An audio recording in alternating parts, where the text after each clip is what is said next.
Bonjour à tous et bienvenue sur notre channel Béninamo.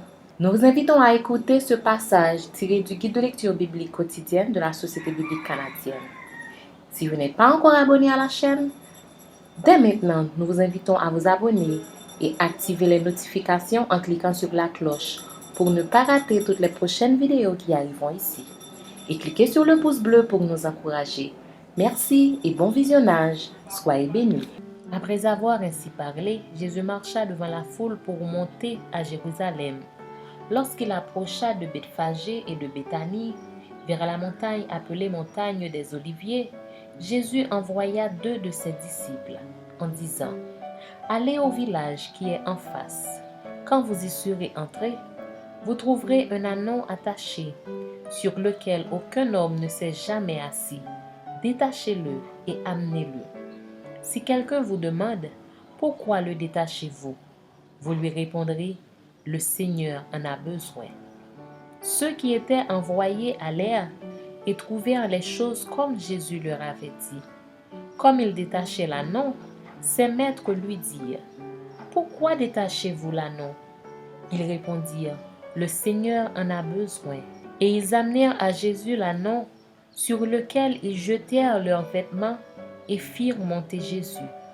Quand il fut en marche, les gens étendirent leurs vêtements sur le chemin.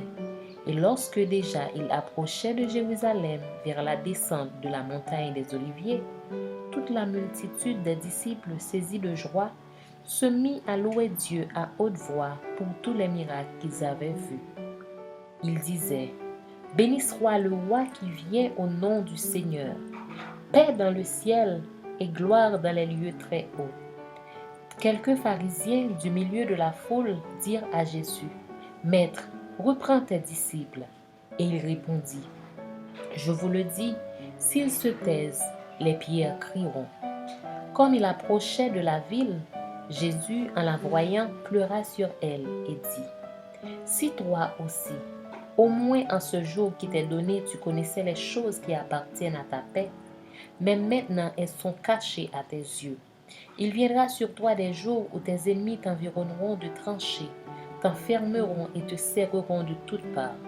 Ils te détruiront, toi et tes enfants au milieu de toi, et ils ne laisseront pas en toi pierre sur pierre, parce que tu n'as pas connu le temps où tu as été visité. » Il entra dans le temple et il se mit à chasser ceux qui vendaient, leur disant : « Il est écrit : ma maison sera une maison de prière, mais vous en avez fait une caverne de voleurs. » Il enseignait tous les jours dans le temple, et les principaux sacrificateurs, les scribes et les principaux du peuple cherchaient à le faire périr.